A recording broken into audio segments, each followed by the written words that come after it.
Bismillahirrahmanirrahim. Assalamualaikum warahmatullahi wabarakatuh. Alhamdulillahilladzi hadana lihada wa ma kunna linahtadiya laula an hadana Allah. Asyhadu an la ilaha illallah wahdahu la syarika lah wa asyhadu anna sayyidana Muhammadan abduhu wa rasuluh wa safiyyuhu min khalqihi wa habibuh. Allahumma salli ala sayyidina Muhammadin al-fatih lima aghliq wal khatim lima sabaq nasiril haqqi bil haqqi wal hadi ila siratikal mustaqim wa ala alihi wa sahbihi haqqa qadrihi wa miqdarihi al-azim wa sallim tasliman kathiran biqadri 'azamati dhatika fi kulli waqtin wahid. Rabbi shrah li sadri wa yassir li amri wahlul 'uqdatam min lisani yafqahu qawli. Subhanaka la 'ilma lana illa ma 'allamtana innaka antal alimul hakim. Rabbana atina min ladunka rahmatan wa hayyi' lana min amrina rashada. Allahumma anfa'na bima 'allamtana wa 'allimna 'ilman nafi'a wa zidna 'ilman ya rabbana wa barik lana. Subhanaka la ilaha illa anta wa la hawla wa la quwwata illa bik. Amma ba'du. Yang berbahagia Tuan Imam, Tuan Pengerusi, Ahli Jawatan Kuasa, Asatiz, tuan-tuan dan puan-puan, hadirin hadirat yang dimuliakan Allah Subhanahu wa taala. Alhamdulillah, pada malam yang berbahagia ini Allah Subhanahu wa taala pertemukan kita di rumah Allah Subhanahu wa taala.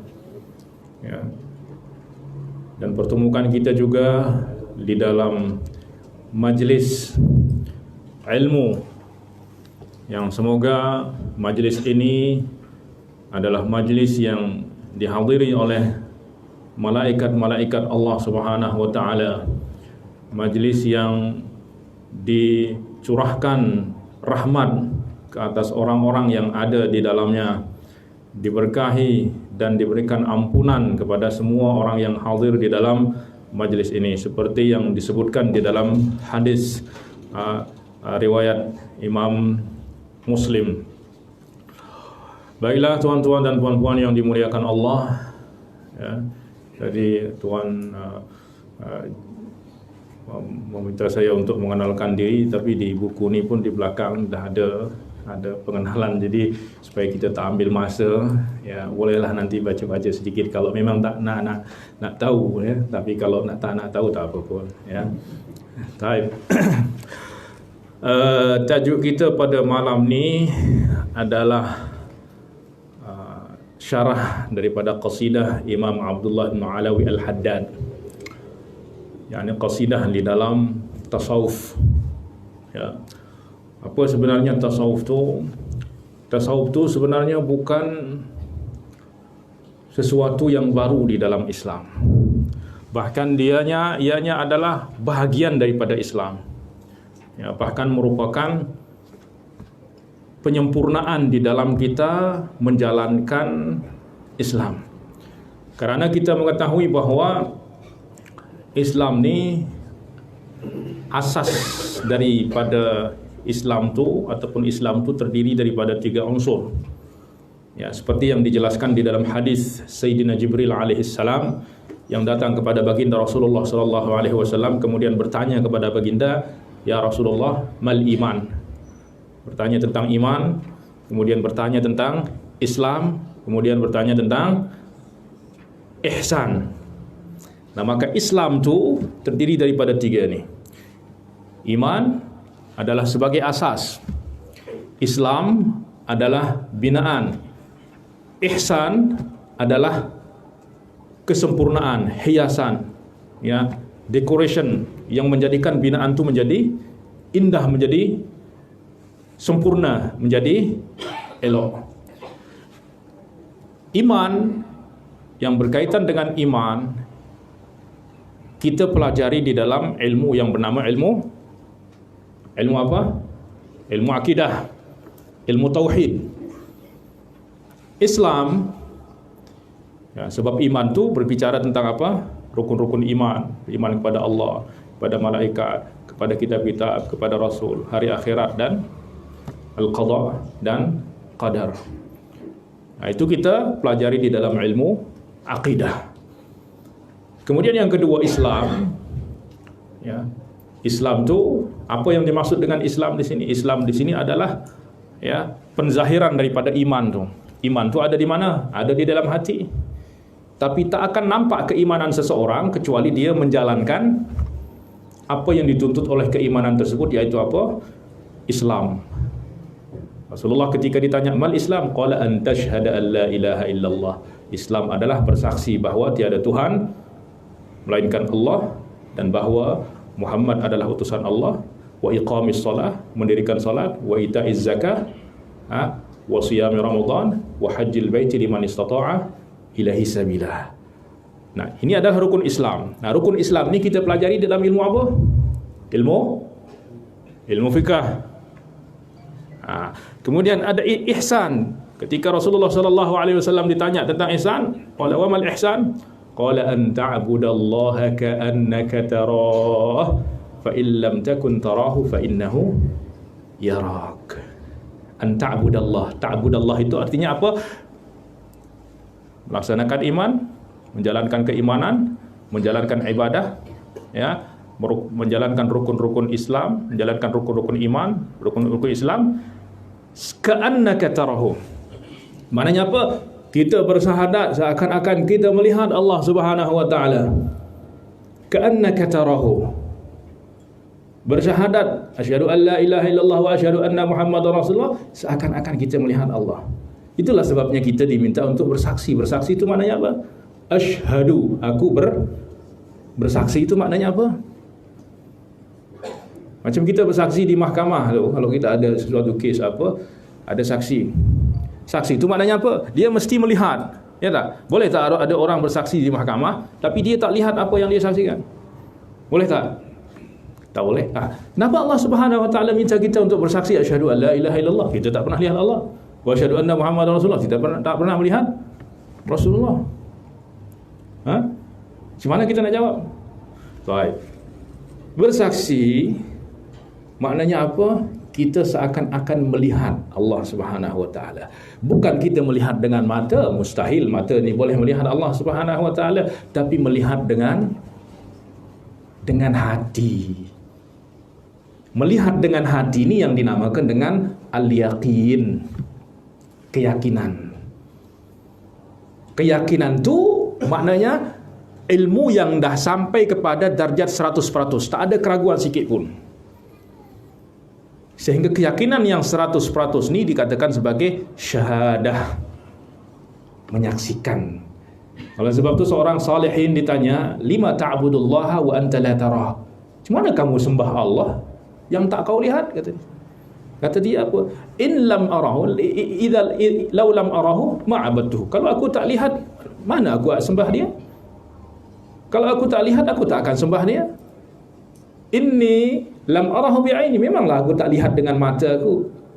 Walakinni arahu binuri imani, aku melihatnya dengan cahaya iman. Kalau hati kita tertutup daripada melihat Allah, mana kita boleh beriman? Oleh sebab mata kita melihat wujud, ya, bukan melihat zat tetapi melihat wujud Allah Subhanahu wa taala. Itulah sebabnya kita beriman. Kalau kita tak melihat wujudnya, mana boleh orang beriman? Ya tak? Nah, maka melihat wujud ni, bahawa la ilaha illallah, tiada Tuhan yang layak disembah selain Allah Subhanahu wa taala, itu disaksikan dengan hati. Ya. Kemudian wa asyhadu anna muhammadar rasulullah, macam mana kita nak bersaksi bahawa Rasulullah sallallahu alaihi wasallam Muhammad adalah utusan Allah? Kita tak pernah melihat Muhammad sallallahu alaihi wasallam. Kenapa Allah kata kita asyhadu? Yalah, memang mata kita tak melihat tapi hati kita melihat. Nah, maka melihat yang sebenar tu bukan mata ni. Mata ni hanya boleh lihat benda je. Melihat materi jasad ni. Ya tak? Oleh sebab tu Abu Jahal dia tengok, melihat Muhammad tak Rasulullah? Dia lihat. Abu Lahab pun lihat. Tapi kenapa tak beriman? Sebab tak dilihat oleh hati dia. Dia lihat dengan mata Muhammad, jasad fisik, sebagai anak yatim yang dibesarkan oleh siapa? Oleh Abu Talib. Tapi tak melihat ada apa di sebalik Muhammad tu, iaitu apa? Rasulullah. Dan itu hanya boleh dilihat oleh hati.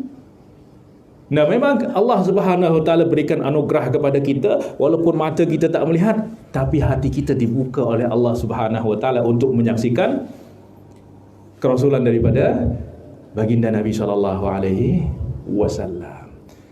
Ya. Nah, macam mana kita ucapkan tu seakan-akan ka'annaka tarahu. Kita solat pun ka'annaka tarahu, seakan-akan kita melihat Allah Subhanahu Wa Taala. Ya. Dan untuk sampai kepada martabat ni tentu tidak akan sampai seseorang kecuali dia punya hati yang bersih. Sebab apa? Yang melihat makna-makna tu adalah hati. Mata kita kalau dia tertutup tak boleh lihat benda. Sama hati ni pun kalau dia tertutup oleh syahwat, oleh dosa, oleh sifat-sifat buruk, tak boleh lihat makna-makna yang baik. Dia hanya akan lihat syahwat dan lain sebagainya. Nah, maka macam mana orang nak sampai kepada martabat ihsan di mana dia boleh beribadah seakan-akan dia melihat Allah? Mestilah dia sucikan hatinya. Ilmu mensucikan hati ini dinamakan dengan ilmu tasawuf. Jadi tasawuf bagian daripada Islam kan? Bahkan inti daripada Islam. Sebab bagaimana kita sempurna di dalam menjalankan ibadah kepada Allah Subhanahu Wa Taala. Ka'annaka tarahu. Ihsan itu adalah engkau beribadah kepada Allah, menyembah Allah seakan-akan engkau melihat. Fa illam takun tarahu, tapi kalau kamu tak dapat seakan-akan melihatnya, tak dapat melihatnya, fa'lam annahu yaraka, maka ketahuilah bahawa dia yang melihat kamu. Baik, apa kesan daripada kita seakan-akan melihat atau merasa bahawa kita dilihat? Saya nak beri contoh. Kalau kita kerja di syarikat ke di mana, kemudian kita punya apa? Bos, ya. Punya bos. Ya. Jika kita tahu kita punya bos tu ada di hadapan kita, boleh tak kita nak bekerja tu sambil bermain-main dan bergurau dan lain sebagainya? Boleh tak? Tak boleh. Sebab apa? Kita tahu bos kita ada di hadapan kita. Yang tak mesti kita buat pun kita buat. Sebab apa? Sebab ada bos ada di hadapan kita. Baru manusia ada di hadapan kita, kita dah berbuat sebaik-baiknya. Apatah lagi kita merasa bahawa yang di hadapan kita adalah Allah Subhanahu Wa Taala. Bagi manusia yang sama seperti kita makhluk tu dah boleh menjadikan kita berbuat dengan sempurna. Apatah lagi kalau kita merasakan bahawa kita melihat Allah Subhanahu Wa Taala. Tetapi ini martabat darjat ni adalah darjat yang tinggi, iaitu orang diberikan maqam musyahadah di dalam ilmu tasawuf.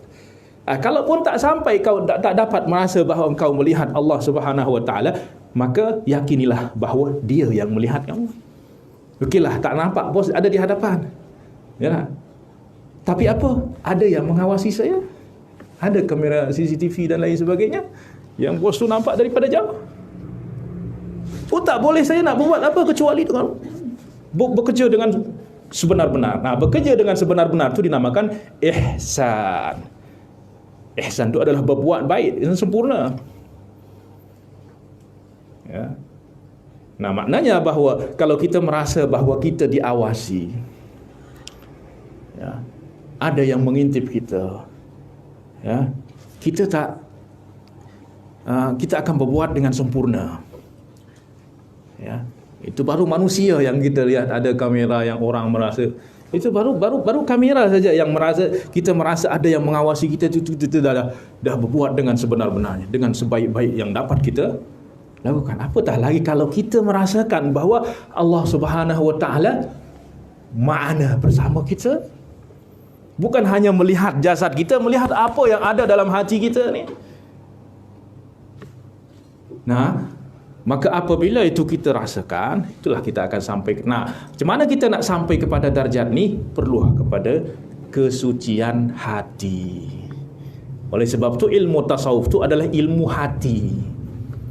Ya, ilmu tentang hati, macam mana kita nak bersihkan hati ni daripada hijab-hijab ni.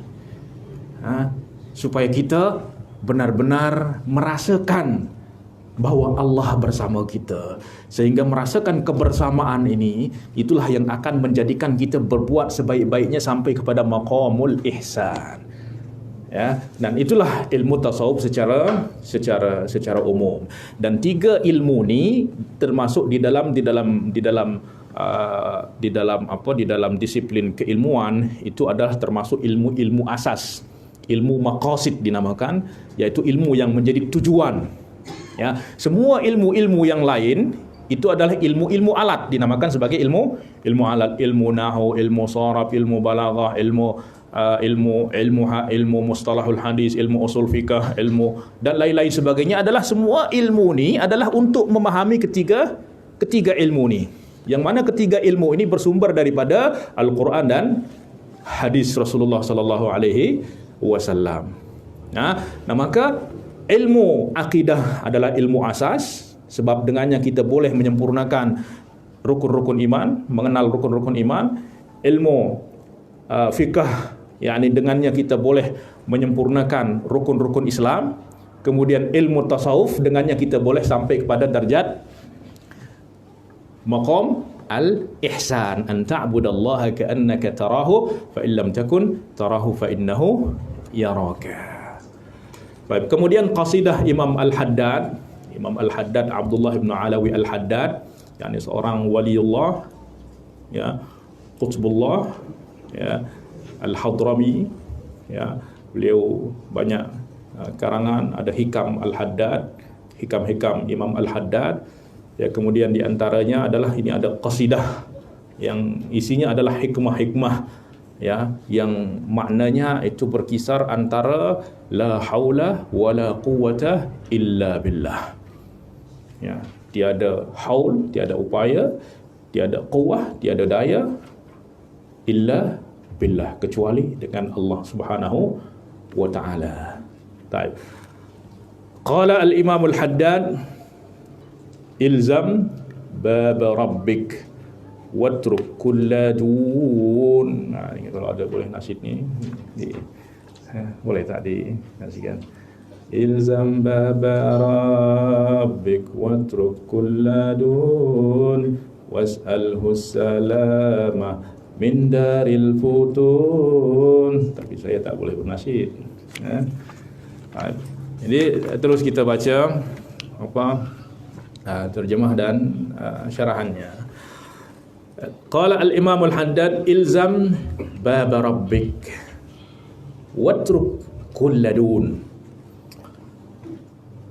Lazimilah pintu Tuhanmu dan tinggalkan segala sesuatu selainnya. Ya.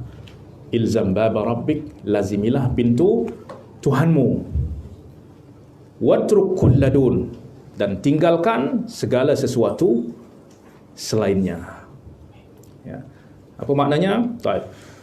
Sesungguhnya Allah Subhanahu wa taala telah mengkurniakan nikmat yang sangat banyak sekali kepada hamba-Nya.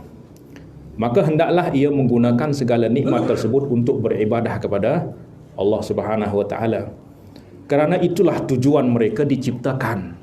Diciptakan itu maknanya diberikan hidup oleh Allah Subhanahu wa taala, sebagaimana firman Allah Subhanahu wa taala, "Wa ma khalaqtul jinna wal insa illa liya'budun." Dan aku tidak menciptakan jin dan manusia melainkan untuk mereka menyembah dan beribadat kepadaku. Maknanya bahawa tiada tujuan daripada hidup kita ni melainkan untuk beribadah. Ya, beribadah kepada Allah Subhanahu wa taala. Tetapi apa yang dimaksud dengan ibadah di sini? Apakah ibadah itu hanya solat, puasa, zikir dan lain sebagainya? Kalau hanya kita faham bahawa ibadah itu adalah solat, puasa, zakat dan lain, haji dan lain sebagainya, ini kita akan ada kemuskilahan. Sebab apa? Makna kita diciptakan tu maknanya kita diberikan hidup. Hidup kita itu adalah umur kita. Umur kita itu adalah waktu masa kita itu. Iaitu apa? Dalam satu hari itu Allah bagi kita berapa jam? 24 jam. Kita solat berapa jam sehari? Tadi maghrib kita solat berapa minit? 10 minit je. Itu pun kalau panjang sikit baca imam. Kalau pendek 5 minit. Kalau 5 kali solat berapa jam? Tak sampai 1 jam. Kita masih punya waktu berapa? 23 jam. Mana dia pergi? Belum lagi tidur kita nanti. Habis oleh tidur. Tidur kita berapa jam? Kalau normal menurut medik dia kata itu kita tidur mesti tidur 8 jam. 8 jam tu maknanya apa? Sepertiga daripada hidup kita. Maknanya apa? Kalau kita hidup 60 tahun, kita tidur berapa tahun? 20 tahun. La ilaha illallah. 20 tahun habis umur kita ni untuk tidur. Belum lagi nanti untuk bermain-main dan lain sebagainya. Belum lagi nak untuk bergurau, bersembang-sembang yang tak ada makna. Mana kita nak ketika kita nak ditimbang amal kita dengan hidup kita ni 24 jam ni, ibadah kita 1 jam. Tambah lagi zikir wirid, tambah lagi 1 jam. Okeylah 3 jam sehari. Yang 1 jam tu mana? Maka kita akan muskilah di sini, problem besar. Tetapi Allah Subhanahu wa taala dah kata wa ma khalaqtul jinna wal insa. Maknanya apa? Aku tidak ciptakan jin dan manusia kecuali untuk dia gunakan hidup dia 24 jam tu untuk beribadah. Macam mana? Bolehkah kita beribadah 24 jam? Boleh tak? Kalau kita faham ibadah tu solat puasa saja memang tak boleh. Kalau kita solat 24 jam, 3 hari dah mati kita esok ni. Tak boleh. Tetapi ibadah tu bukan hanya ibadah tu, ada ibadah syairiyah, ibadah syair. Yang ibadah yang berbentuk syiar-syiar, yang ritual, yang seperti solat, puasa dan lain sebagainya. Tetapi ada ibadah-ibadah lain. Makan pun ibadah, minum pun ibadah, puasa pun ibadah. Tidur pun ibadah. Ya tak? Macam mana boleh tidur makan ibadah, minum tidur pun itu ibadah? Dengan apa? Dengan niat. Niat inilah yang membezakan kita dengan haiwan tu. Haiwan makan tak? Makan. Bahkan dia lebih kuat. Sapi lebih kuat makan daripada kita. Kalau memang kita diciptakan untuk makan, maknanya hewan lebih sempurna daripada kita. Kalau kita ni hanya diciptakan untuk bekerja, kerbau tu lebih kuat bekerja daripada kita. Tapi ada yang bezakan kita, iaitu apa? Hati kita ni. Yang membezakan setiap amal kita tu ada makna. Apa maknanya itu? Tujuan kita berbuat tu apa? Kita makan, ya Allah, aku makan tu apa? Niatkan supaya boleh kuat beribadah. Sebab kalau tak makan tak boleh ibadah. Ya tak? Boleh tak? Coba 1 hari je tak, jangan makan. 24 jam jangan makan. Coba nak solat khusyuk. Tak boleh. Ya, tak sebenarnya Allahu Akbar tapi perut kan. Boleh tak boleh? Nanti yang terbayang, ya Allah, sedapnya ayam bakar, yes, sate dan lain sebagainya. Mulut kata Allahu Akbar tapi hati mengatakan ayam bakar. Ini kan muskilah. Sebab apa tak makan? Maka supaya tak berlaku tu, maka kita makan. Maka kita niatkan ni supaya kita boleh beribadah. Nak pergi kerja, nak pergi cari nafkah, macam mana kalau kita tak pernah makan 3 hari? Masuk hospital, macam mana kita nak ni? Maka mesti kita niatkan sebelum makan, sebelum minum ni supaya kita boleh kuat beribadah, kita boleh bekerja, boleh mencari nafkah dan lain sebagainya. Maka makan kita ni setiap biji daripada nasi itu pahala. Sebab apa? Al-wasailu laha hukmul ghayah. Wasilah, sebab apa? Makan ni adalah wasilah untuk beribadah. Ya tak? Wasilah untuk beribadah. Kalau tak makan tak boleh beribadah. Maknanya apa? Maka wasilah ni akan hukumnya sama dengan ghayah, dengan tujuan. Tujuan apa? Solat. Maka tujuan adalah ibadah. Maka wasilah ni akan sama hukumnya seperti. Oleh sebab tu kalau kita nak solat di masjid, cara kita nak sampai kepada masjid tu dengan cara apa? Dengan kita berjalan daripada rumah, ya tak? Boleh tak kita duduk-duduk, aku nak pergi ke masjid nak solat, tiba-tiba dah tiba di masjid? Boleh tak? Tak boleh. Mesti ada wasilah. Wasilah dia tu berjalan. Nah, maka Rasulullah kata bahawa seseorang apabila dia berjalan ke masjid, itu dia dah dikira dalam solat.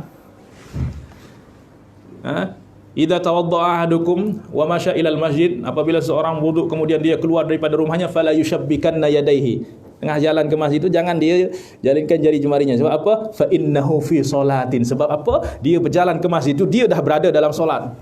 Sebab apa? Sebab tujuan dia nak pergi ke masjid. Pahala dia berjalan tu dah pahala solat. Subhanallah. Nah, maka kalau kita dengan seperti itu, kita tidur pun demikian. Tidur ni untuk apa? Apa tujuan kita nak tidur? Bukan hanya sebab aku mengantuk, itu saja, bukan saja. Aku makan ni sebab lapar, bukan tu saja. Tapi mesti ada nilai ibadah.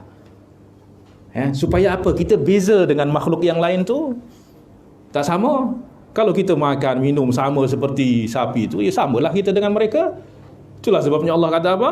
Ulaika kal an'ami bal hum adall. Mereka tu sama seperti binatang-binatang ternak tu. Siapa mereka makan sama seperti binatang, tidur sama, berkahwin sama seperti binatang. Tak ada niat, tak ada apa, tak ada tujuan. Bal hum adall. Bahkan manusia lebih sesat, lebih buruk lagi. Sebab apa? Manusia kalau jahat, dah tak boleh dimanfaatkan apa lagi. Tapi kalau sapi masih boleh disembelih, boleh dimakan, ya tak? Boleh dijadi makan sate kita. Tapi kalau manusia nak buat apa? Nak sembelih pun tak boleh. Jadi tak boleh sama sekali. Nah, maka mesti kita bezakan diri kita, iaitu daripada dengan maka jika kita memahami hakikat ini, bahawa hidup ni sebenarnya adalah ibadah, maka kita akan boleh merubah semua adat yang perbuatan-perbuatan yang mubah, makan, minum, tidur ni boleh menjadi ibadah. Ni kita terkadang banyak membagi, ada amal akhirat, ada amal dunia. Sebenarnya tak ada amal akhirat, amal dunia. Semuanya adalah amal akhirat. Bekerja cari bekerja di pasar di mana, ini untuk mengumpulkan duit, untuk mengumpulkan harta, ialah dia akan tercela apabila tujuan dia semata untuk mendapatkan dunia. Tapi kalau dia punya tujuan mulia, dia bekerja untuk apa? Untuk mencukupi diri sendiri. Supaya apa? Supaya tak minta-minta kepada orang. Dah ibadah. Dia bekerja apa? Supaya cari nafkah. Untuk apa? Untuk anak, isteri, keluarga dan lain sebagainya. Jadi ibadah. Bekerja untuk apa? Untuk cari harta. Supaya apa? Supaya boleh bayar zakat. Allah perintahkan bayar zakat tak? Kalau tak punya duit, macam mana kita nak bayar zakat? Macam mana kita nak bersedekah? Macam mana kita nak pergi haji? Nak tunggu duit turun daripada langit? Mustahil.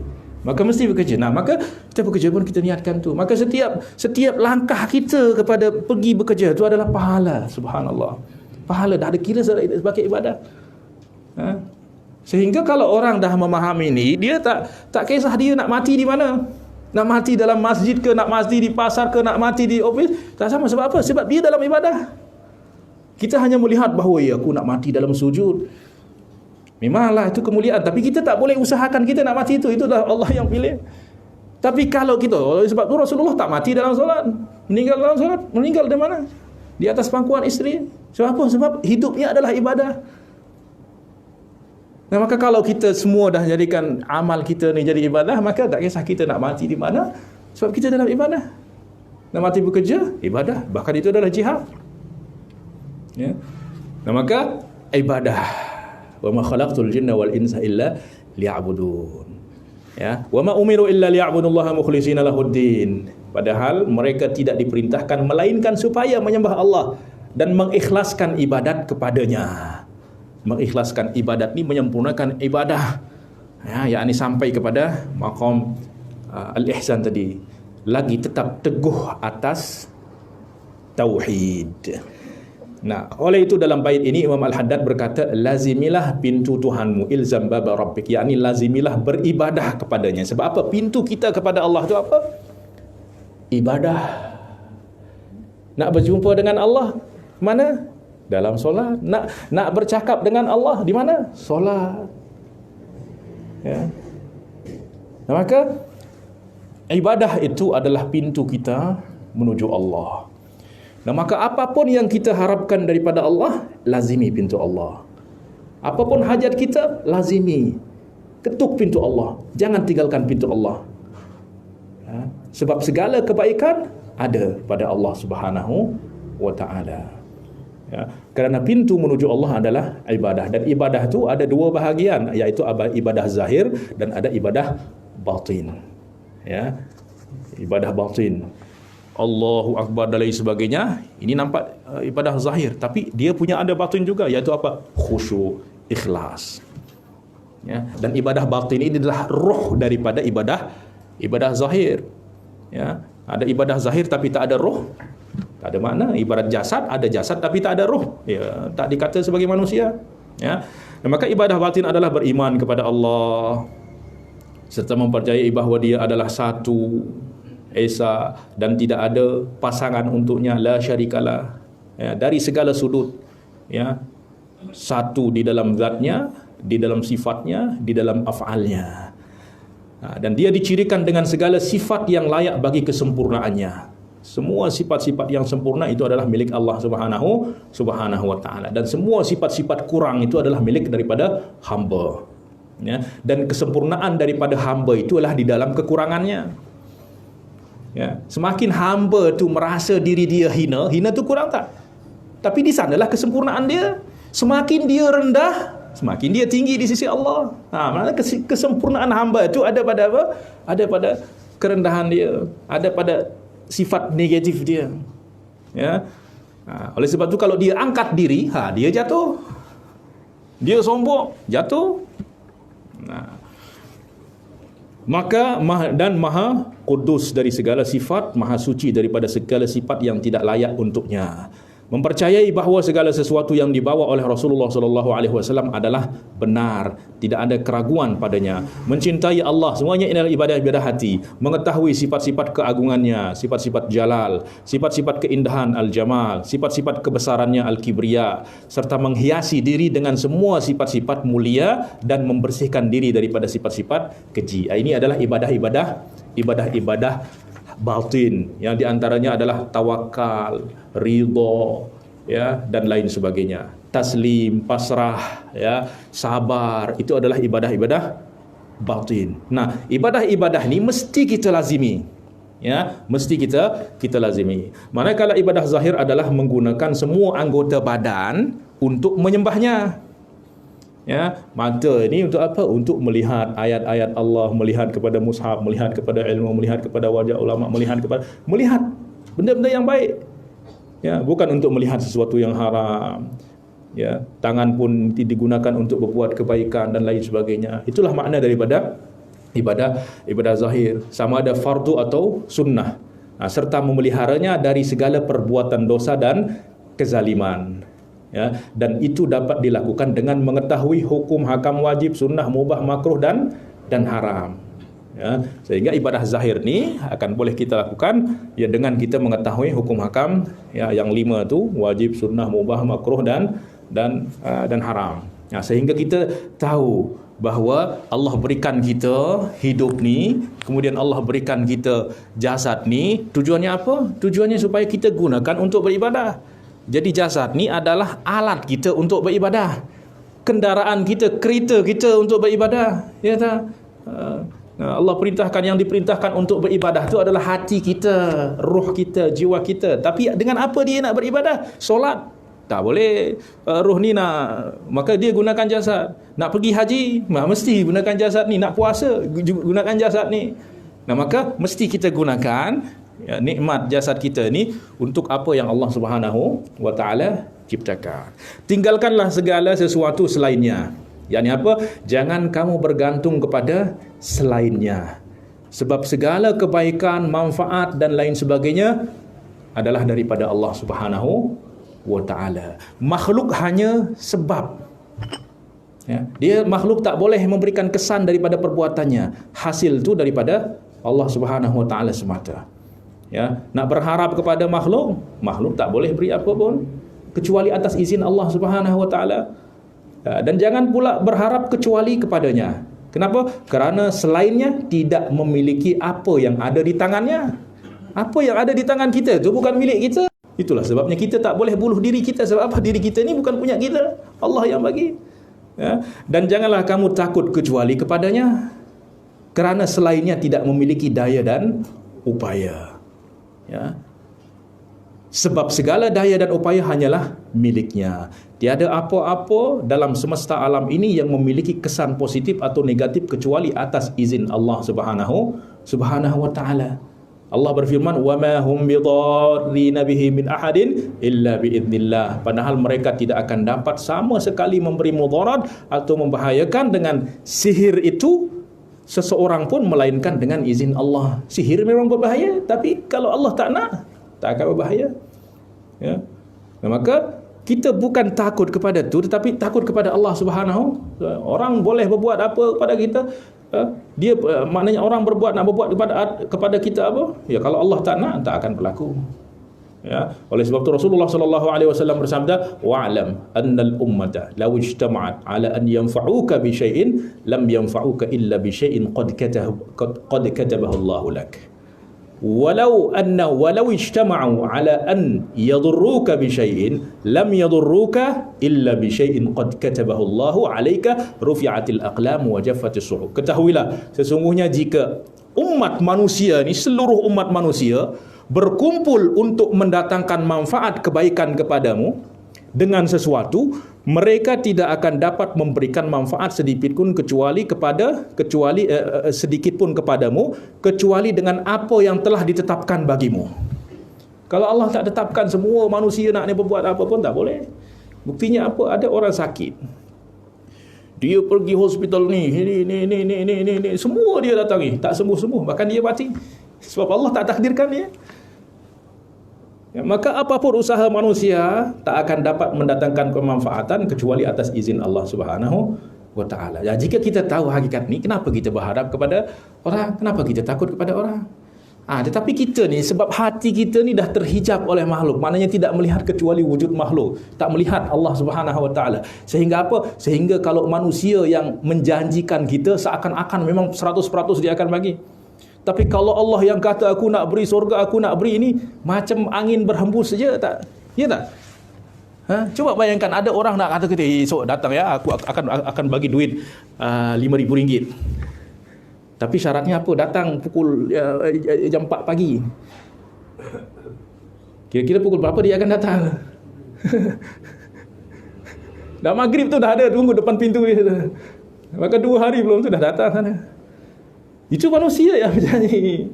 Tapi kalau Allah yang janji, wasari'u ila maghfiratin min rabbikum wa jannatin 'arduha as-samawati wal ardh, Allah janjikan langit dan surga yang luasnya langit dan bumi, macam tak ada apa. Padahal apa yang dijanji Allah itu tak mungkin dia memungkiri janjinya. Manusia walaupun dia nak berbuat, tapi kalau Allah tak nak, tak akan boleh. Satu contoh dulu kami di Mesir tu masa krisis dulu. Itu orang-orang Mesir tu bagi bantuan lah. Dia bagi berapa? 100 pon. 100 pon tu dalam berapa ringgit lah. Satu ringgit tu 4 pon. Berarti apa? Dalam 25 ringgit. 100. Dia bagi apa? Dia bagi di mana? Di masjid. Dia bagi di masjid. Bagi pukul berapa? Pukul 7 pagi. Ya. Tobur ni kita berbaris. Tahu tak kira-kira pelajar-pelajar tu datang di masjid tu pukul berapa? Solat subuh di sana? Solat maghrib di sana. Solat maghrib di sana untuk apa? Untuk dapatkan 100 jenis, RM25. Bayangkan. Tapi kalau Allah yang tawarkan, datang pada aku, ya, pukul berapa? Subuh pukul 6. Masih saja. Padahal apa janji Allah nak beri kita surga yang luasnya seluas langit dan bumi. Subhanallah. Kenapa? Hati kita diterhijab, tak lihat Allah, lihat makhluk je, sehingga apa yang dikata oleh makhluk itulah yang benar. Apa yang dikata Allah tu hanya angin bertiup saja. Subhanallah. Nah, maka mestilah kita bersihkan hati kita ni, ya, daripada bergantung kepada selain Allah Subhanahu wa taala. Ya, sehingga kalau kita merasakan maka setiap langkah kita, setiap nafas kita itu akan bermakna.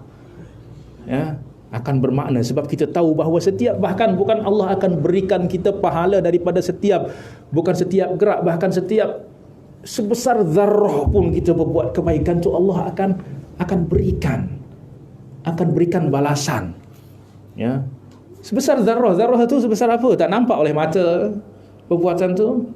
Kecil sangat.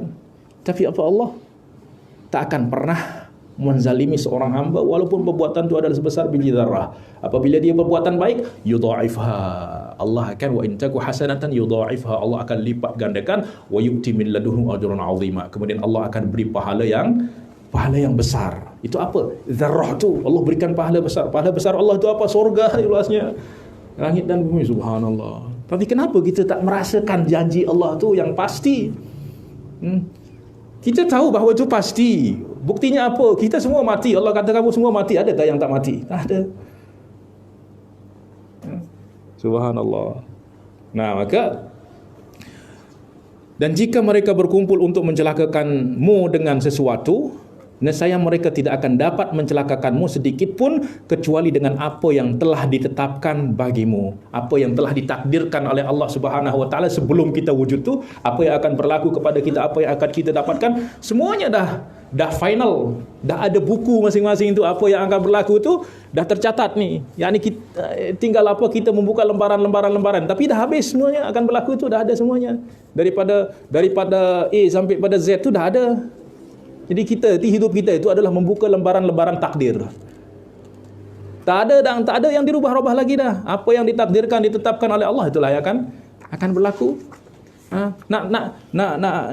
Takut kenapa? Takut ni berlaku. Kalau Allah tak takdirkan, tak akan berlaku. Maknanya kita takut dengan sesuatu yang tak ada lagi. Maka kita akan muskilah di dalam hidup kita ni. Ya. Nah, maka itulah makna lazimilah pintu Tuhanmu, yakni lazimilah ibadah, istiqamahlah di dalam beribadah kepada Allah, sama ada ibadah zahir ataupun ibadah batin. Watruk kullamadun, tinggalkan semuanya. Tinggalkan dengan apa? Maknanya apakah kita tinggalkan kerja, tinggalkan ni? Bukan. Jasad ni diciptakan untuk bekerja memang, tapi hati ni diciptakan untuk Allah. Bolehlah kita di mana berniaga silahkan berniaga, tapi hati ni tetap bersama Allah. Subhanallah. Potong bawang pun nanti ibu-ibu potong bawang pun subhanallah. Kan makan sedap lagi nanti, makanan tu pun bertasbih nanti. Subhanallah. Boleh kan kita? Subhanallah tak akan terganggu. Ya, sambil memasak pun subhanallah, Allahu akbar, walhamdulillah. Boleh. Ya, boleh. Nah, maka istiqamah di dalam beribadah itu makna lazimilah, tinggalkan semuanya. Maknanya apa? Tinggalkan dengan hati. Maknanya jangan sampai hati kita disibukkan oleh perkara-perkara itu. Tak apalah jasad ni sibuk dengan ni, tapi hati tetap bersama Allah Subhanahu wa taala. Allah Subhanahu wa taala berfirman apa? Rijalun la tulhihim tijaratun wala bai'un an dzikrillah. Ya, ada lelaki-lelaki yang tak disibukkan oleh berniaga. Hati dia apa? Tak, la tulhihim, tidak disibukkan hati mereka oleh apa? Berniaga dan lain sebagainya. Maknanya apa? Mereka tetap berniaga, mereka tetap bekerja, mereka tetap pergi dan lain sebagainya, tapi apa? Semua itu tidak melalaikan mereka daripada zikir. Nah, itulah makna daripada tasawuf. Itu adalah bagaimana kita menjadikan hidup kita ni semuanya menjadi ibadah. Ada seseorang datang, disebutkan oleh Syekh Masyayikhina Muhammad Zakiuddin Ibrahim dalam kitab Abjadid Tasawuf. Ada seseorang datang, dia nak datang kepada seorang mursyid, ya, seorang guru tasawuf. Dia datang, ya. Kemudian guru itu ya menjamulah, ya, dijamu selama 3 hari. Ya, sebab tamu itu dia punya hak 3 hari, ya, dan orang yang menjamunya itu dia boleh menjamunya selama 3 hari. Lepas tu dia boleh suruh keluar atau dia boleh bagi masa lebih. Itu hak dia. Akhirnya apa, selepas 3 hari dia kata dah masa bertamu dah selesai, sekarang kamu pulang. Akhirnya orang tu kata, tuan, kata dia, saya datang sini bukan untuk bertamu, tapi saya nak belajar tasawuf, kata dia. Kata dia, kamu nak belajar tasawuf, katanya. Nak duduk sini dengan aku, kamu tak bekerja. Ya, ini nak belajar. Hanya kata dia apa? Tasawuf tu bukan maknanya kamu duduk dalam masjid hanya berzikir. Tapi apa? Nak duduk dalam ini, kamu nak bekerja, siapa yang akan bagi kamu makan? Nak berharap kepada orang yang bagi kamu makan. Orang tu lebih tasawuf daripada kamu. Sebab apa? Sebab dia yang bagi kamu makan. Dia tak bergantung kepada kamu, kamu bergantung kepada dia. Siapa yang lebih baik kata dia? Maka apa? Tasawuf tu adalah kau ambil kampak kamu, pergi potong kayu, tapi kampak kamu itu, setiap kampak itu adalah tasbih. Allahu Akbar, subhanallah, subhanallah. Itulah tasawuf tu. Ya, macam mana kita jadikan semua aktiviti kita, bahkan setiap gerak kita, bahkan diam kita itu adalah zikir. Ya. Pena telah diangkat dan lembaran telah kering. Yani pena yang menulis takdir itu dah diangkat dah. Ya. Tintanya pun dah kering dah. Macam buku ni dah tertulis semua yang ada. Tapi kita baru baca satu muka surat saja. Tak tahu lagi apa yang akan muka surat lepas ni, kita tak tahu lagi. Ya macam itulah takdir juga tu. Apa yang berlaku itulah yang abadlah kita baca ni. Apa yang telah kita lalui itulah takdir kita. Tapi tak akan keluar daripada apa yang telah tertulis. Nah maka kalau orang memahami ini dan meyakini ini, maka hidup dia akan tenang. Tak akan sedih. Sebab apa? Sedih itu kenapa? Sedih itu sebabnya adalah oleh sesuatu yang telah berlalu. Kita kehilangan dan lain sebagainya. Tapi kan itu dah berlalu. Yang berlalu tu kita sedih ke, menangis ke, tertawa, tak akan kembali lagi, mustahil. Sudah apa yang berlalu ya dah akan berlalu. Lalu kenapa kita mesti bersedih? Kenapa kita tak masa sedih kita ni kita gunakan untuk berzikir, beribadah kepada Allah? Takut tu sebabnya apa? Sebabnya adalah sesuatu yang belum berlaku. Khawatir, takut tu adalah sesuatu yang belum berlaku. Belum berlaku tu belum lagi ada. Kenapa kita takut dengan sesuatu yang belum lagi ada? Kemudian apa? Was'alhus salamah min daril futun. Pohonlah kepadanya keselamatan dari negeri fitnah. Yakni apa? Dunia. Ya. Dunia. Tidak ada fitnah yang lebih berat bagi umat ni adalah melainkan fitnah dunia. Ya, oleh sebab tu yang dikhawatirkan oleh Rasulullah daripada umatnya bukan syirik. Aku tak khawatir kamu akan syirik. Sebab apa? Sebab Rasulullah dah menjamin kamu tak akan berbuat syirik lagi. Tapi apa yang aku khawatiri adalah apa? La akhafu alaikum an tusyriku wa innama akhafu alaikum ad-dunya.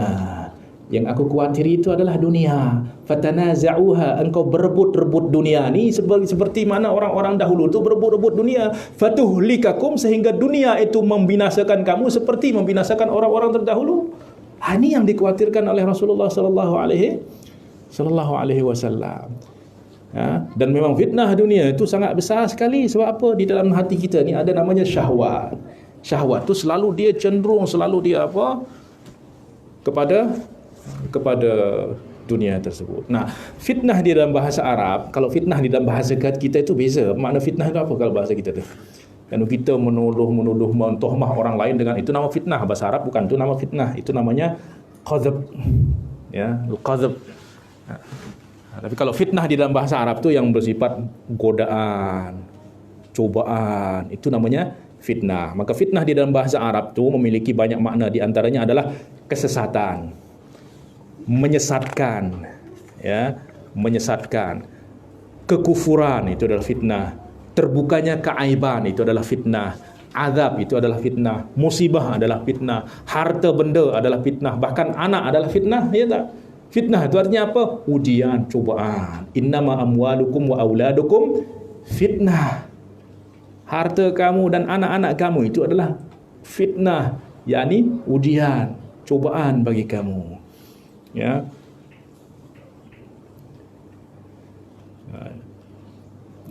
Dia akan menjadi fitnah apa? Apabila kita melihatnya dengan syahwat kita, dengan nafsu kita.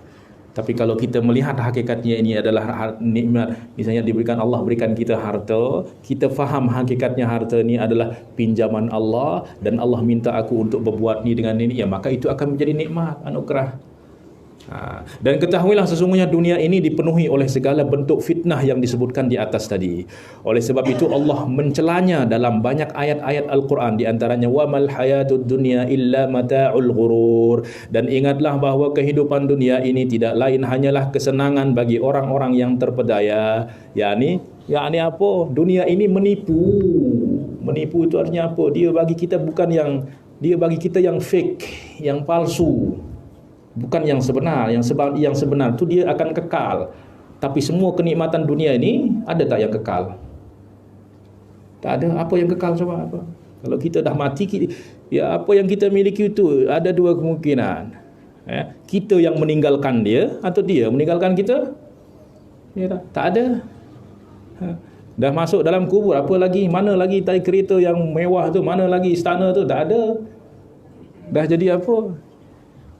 Subhanallah. Jadi mana semuanya? Nah, maka apa? Jika itu yang kita kejar, maknanya apa? Kita dah menghabiskan kita punya hidup kita ini adalah permata yang sangat bernilai.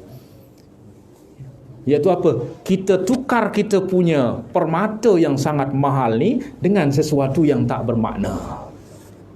Ya, padahal Allah Subhanahu Wa Taala dah memberikan nilai kepada kita, harga kepada diri kita ni. Apa harga daripada diri kita ni coba? Bukan sesuatu yang murah, diri kita ni mahal sangat. Ya, maka jangan kita tukar diri kita dengan sesuatu yang hina. Hina tu maknanya sesuatu yang berakhir, yang tidak kekal.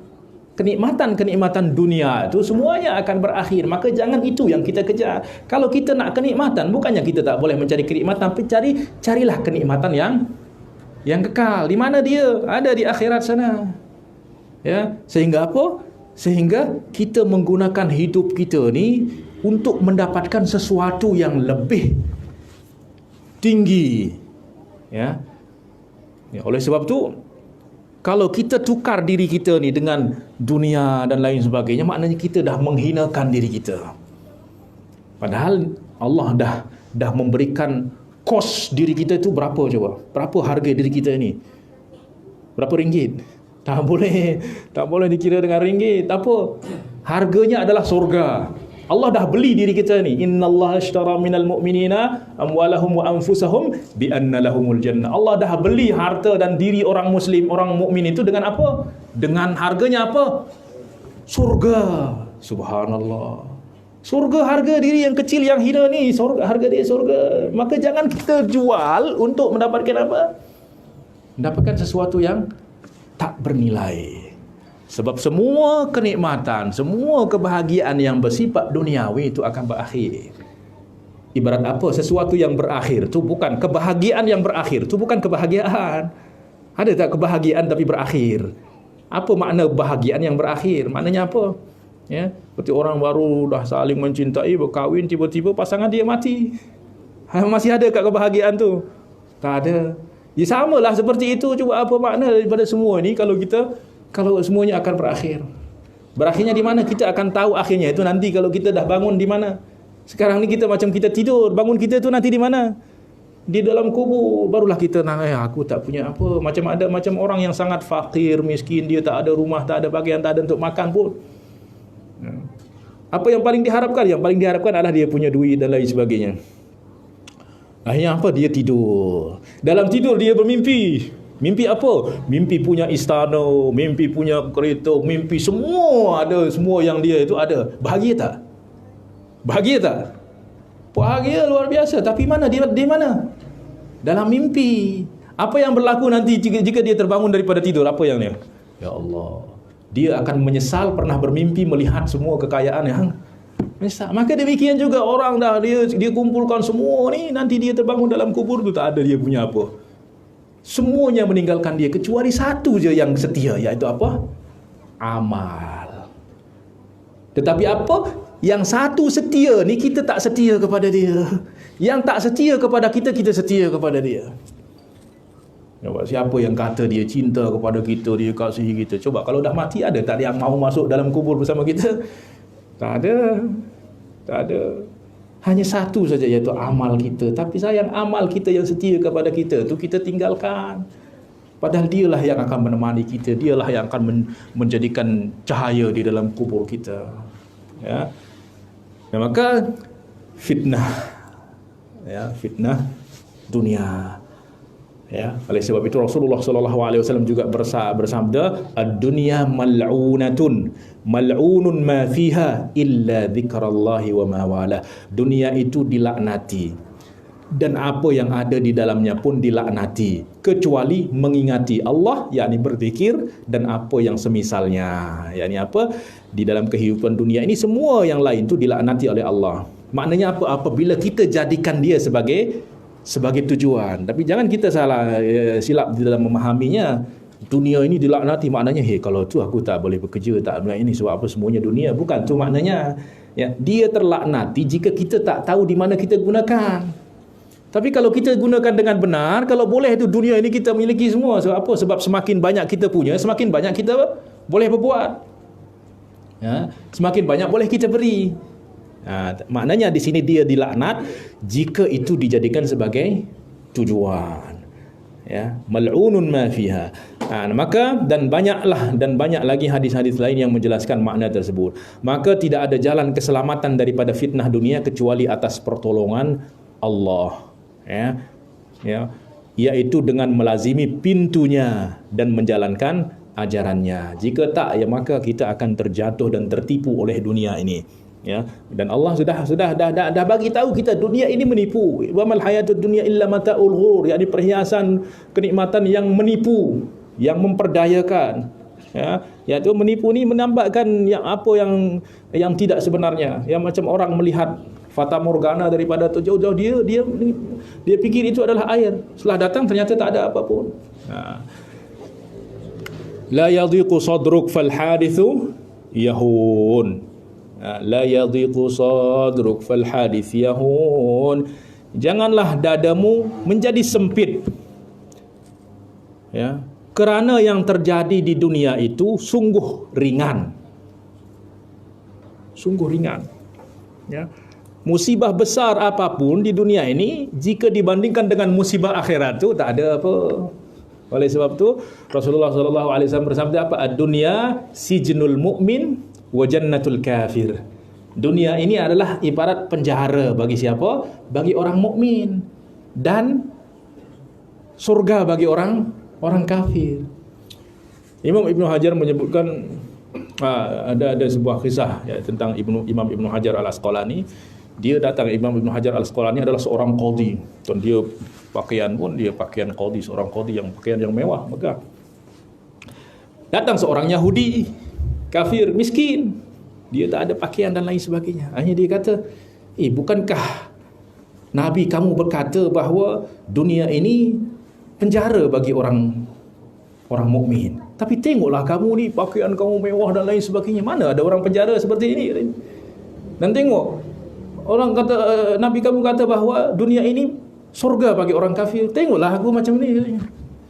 Maknanya dia kata apa? Maknanya kata dia bahawa nikmat sebesar apapun nikmat yang diberikan kepada orang mukmin di dunia ini, jika dibandingkan dengan apa yang ada di akhirat tu, ini ibarat penjara, tak ada apa. Maknanya sangat sempit sekali.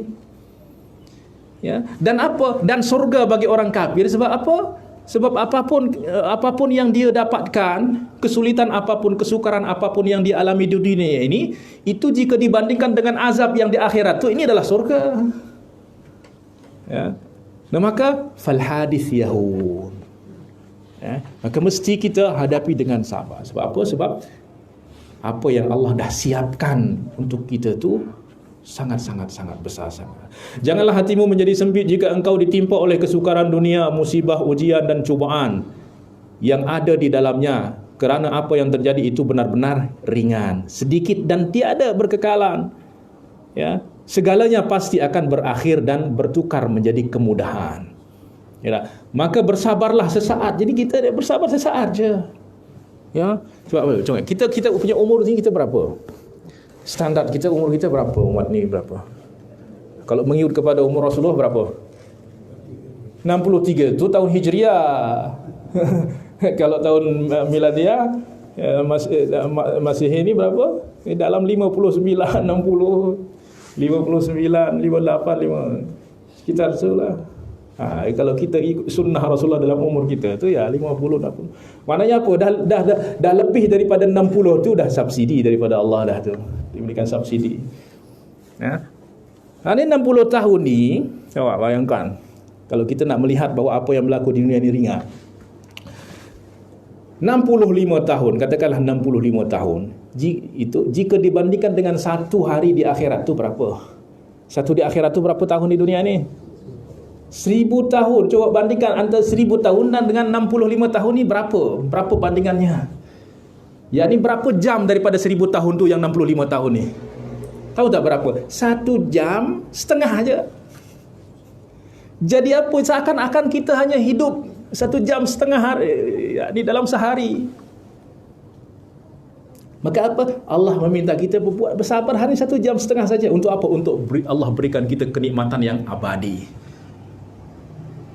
Ya, abadi. Tak ada akhiran, tak berakhir.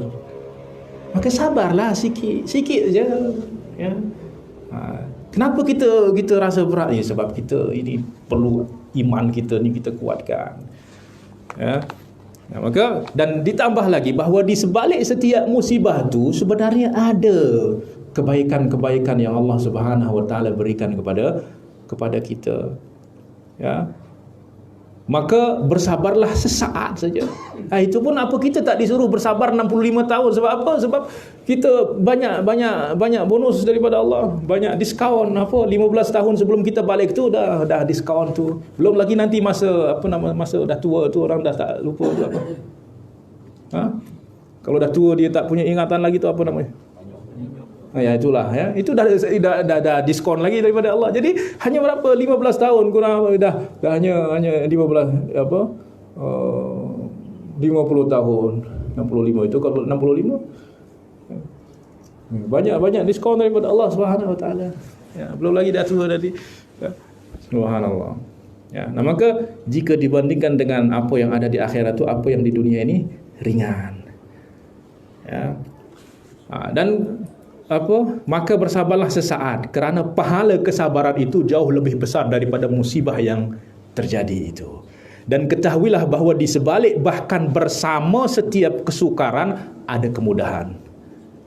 Allah berfirman apa? Inna ma'al usri yusra.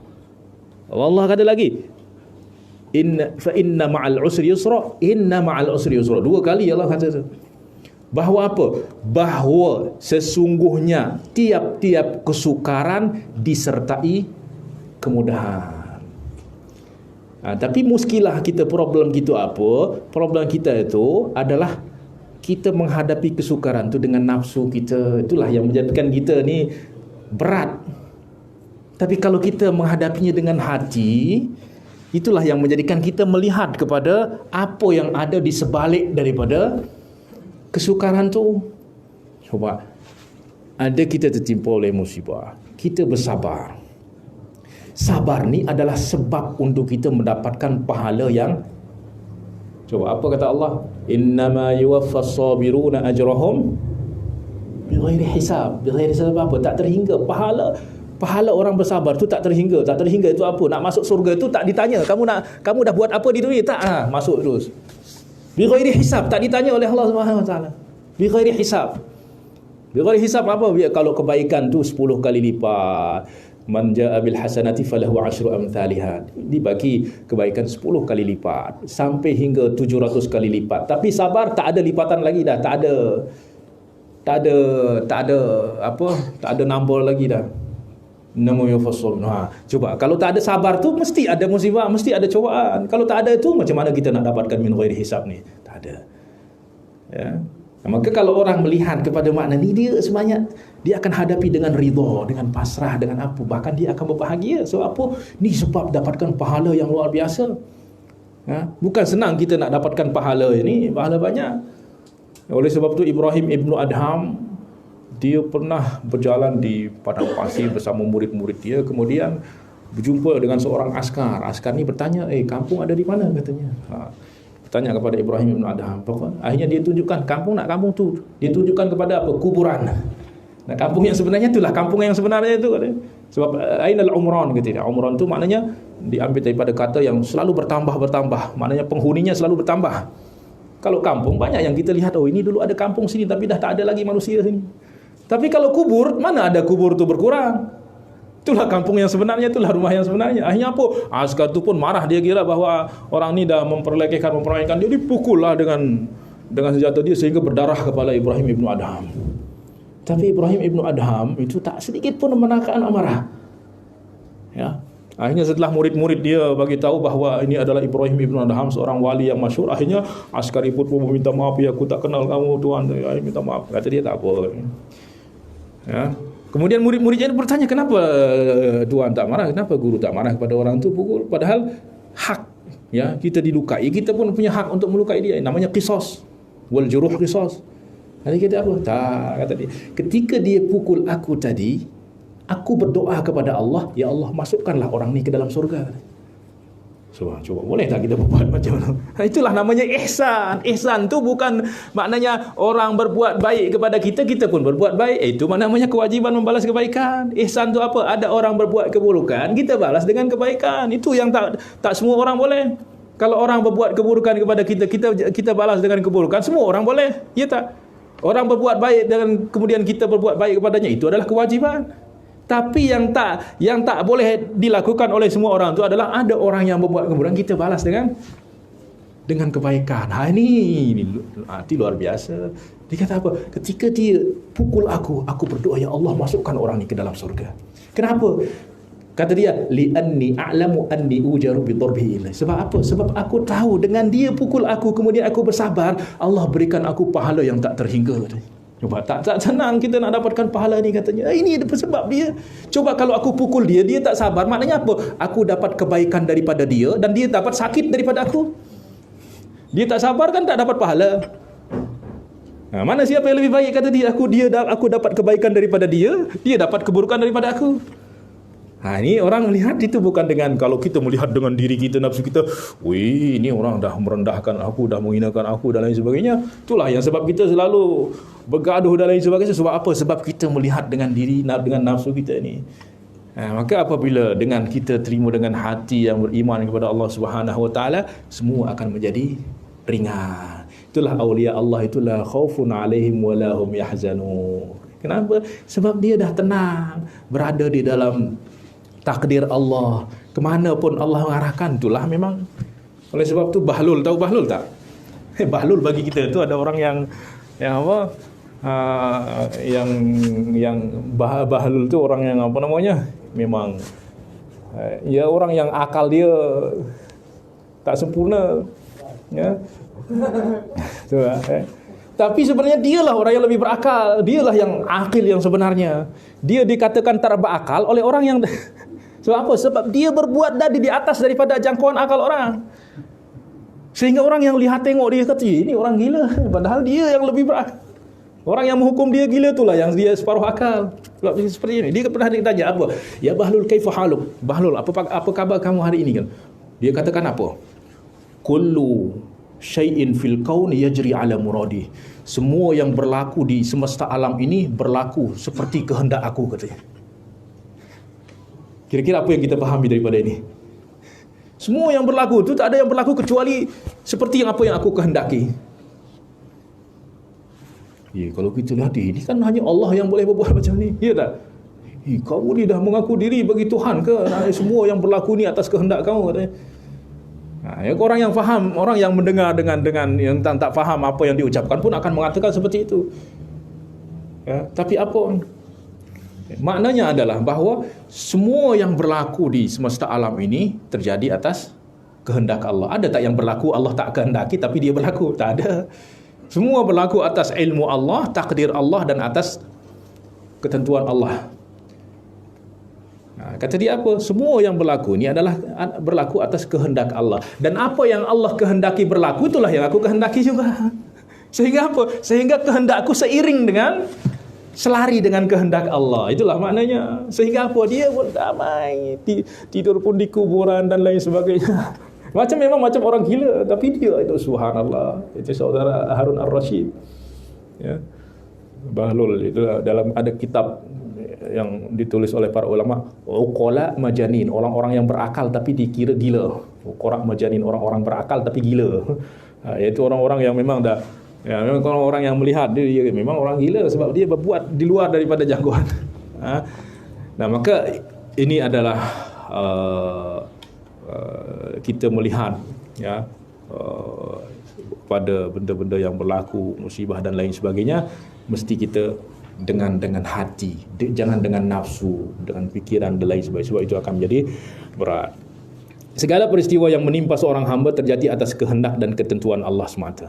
Tak ada yang berlaku itu kecuali atas kehendak Allah. Dan ketahuilah bahawa Allah maha lembut di dalam tadbirnya. Dalam segala apa yang dia kehendaki terjadi. Dan kita mesti memahami bahawa sifat Allah itu adalah maha lembut, Al-Latif, Ar-Rahim, yang maha pengasih lagi maha penyayang. Ditambah lagi apa? Maha bijaksana. Bijaksana itu memang tak ada perbuatan yang tak ada hikmah, ya, dalam setiap ketentuannya, dan melimpah-limpah kebaikan dan belas kasihannya kepada hambanya. Ya, maka itu mesti sifat yang kita tanamkan di dalam diri bahawa Allah maha lembut di dalam setiap kehendaknya.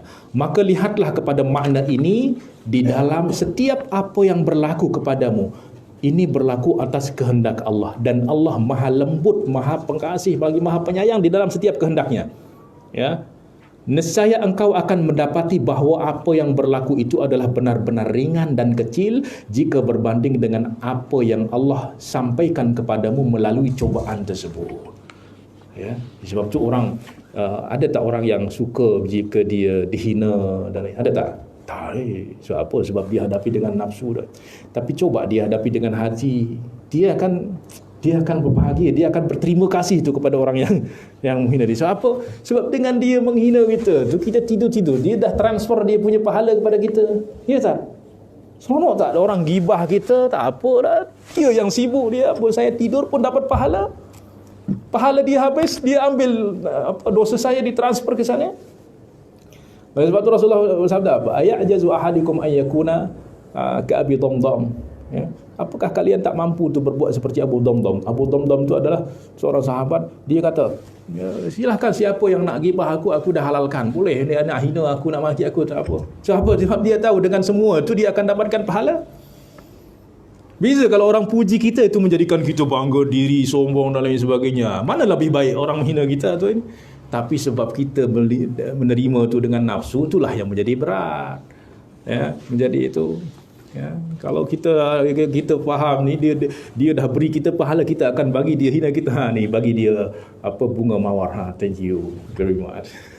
Ya, tapi tentu ini memang bukan sesuatu yang ringan. Perlu kepada mujahadah, jihad. Melawan apa? Melawan nafsu. Musuh kita yang sebenar kita bukan syaitan. Syaitan tu lemah. Yang kuat tu adalah nafsu kita ni. Musuh yang sebenar kita itu adalah nafsu kita ni.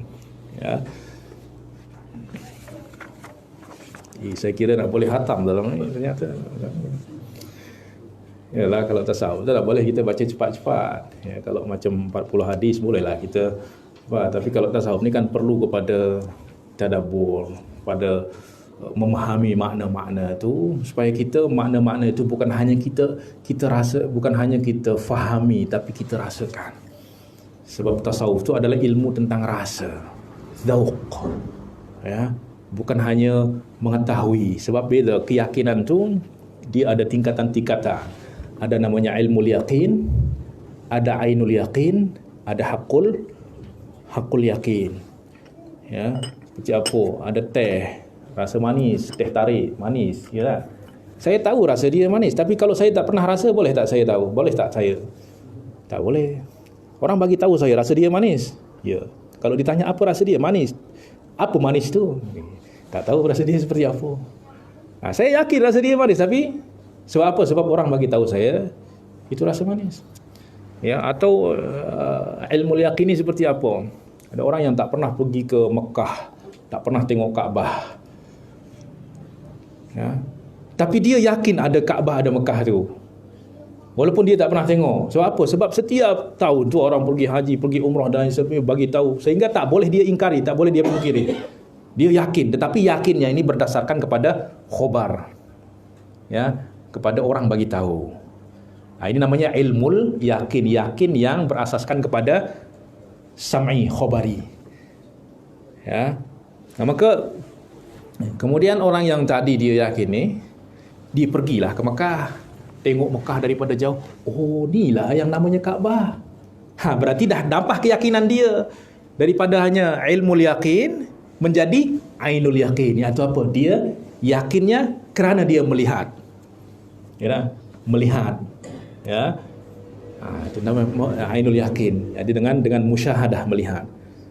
Kemudian hakul yakin, ini lebih tinggi lagi. Iaitu apa? Dia dah lihat Kaabah, dia masuk di Mekah, hidup di Mekah bertahun-tahun seperti sehingga apa yang ada di Mekah tu, jalan-jalan kecil pun dia tahu semua dah. Ini namanya benar-benar hakul yakin. Ya, macamlah macam apa? Macam apa? Teh tarik tadi atau durian lah. Kalau orang kita bagi tahu orang Mesir durian tu seperti apa, ya rasa dia masih ya. Tapi dia tak akan tahu, tak ada gambaran tentang rasa itu, sebab rasa itu tak boleh diucapkan. Mesti kita rasa. Walaupun kalau kita tanya macam mana rasa dia, rasa dia manis kata orang. Kemudian ketika dia rasa, rasa dia seperti ini. Tapi tanya dia, rasa dia apa? Manis. Rasa manis itu apa? Tak tahu. Tak boleh diucapkan.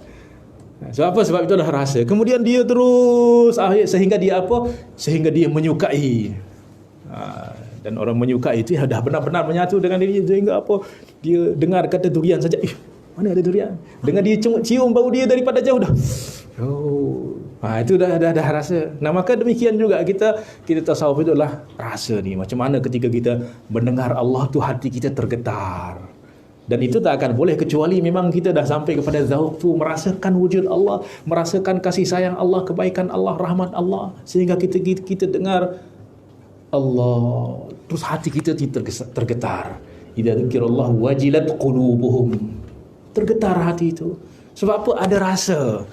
Bisa tak coba kalau kita sebut nama orang tapi kita tak kenal orang tu, ada tak rasa getaran hati tu?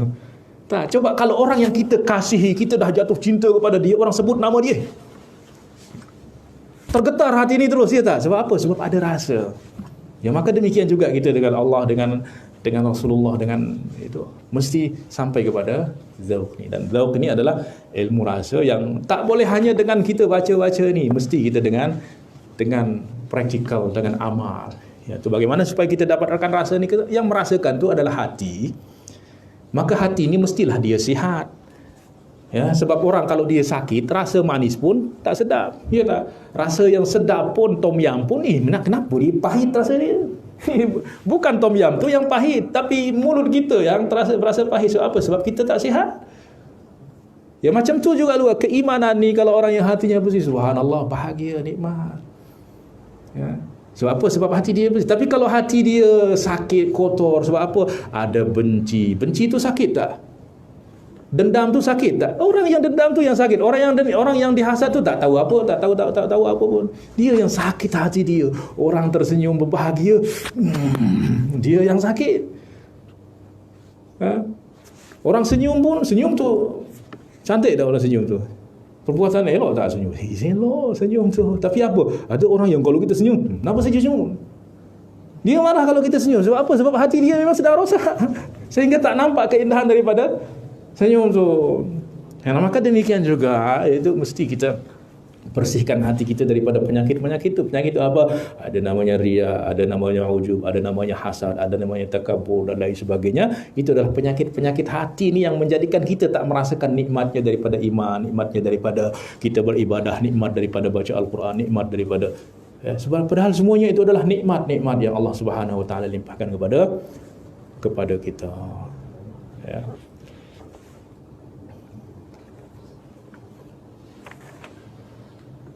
Pukul berapa? Masih ada? Dah cukup? Dah cukup tadi macam mana? Saya ikut je, kalau sampai subuh pun okey. Ya, tapi kan saya menuangkan. Kalau orang tuangkan tu, satu laut pun dituangkan tak berasa. Yang berasa itu kalau dah cawan penuh, macam mana nak tuangkan? Tumpah lagi dah. Cuma kalau dah mengantuk dah, orang senyum pun ikut senyum, padahal dia pun mengantuk. Senyum sebab senyum dalam mimpi dia. Tapi satu lagi,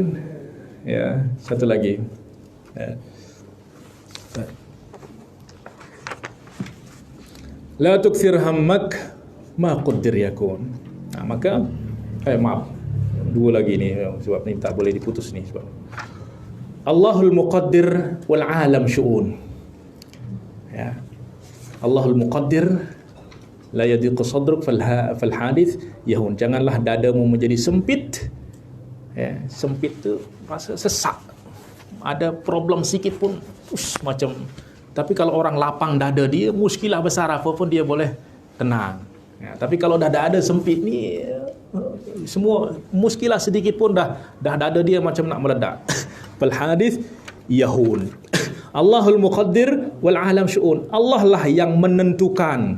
Apa yang berlaku itu Allah yang menentukan. Dan semesta alam ini adalah urusannya, urusan Allah subhanahu wa ta'ala. Ketahuilah bahawa semesta alam dan segala yang ada di dalamnya adalah penzahiran daripada sifat-sifatnya yang tinggi dan nama-namanya yang baik.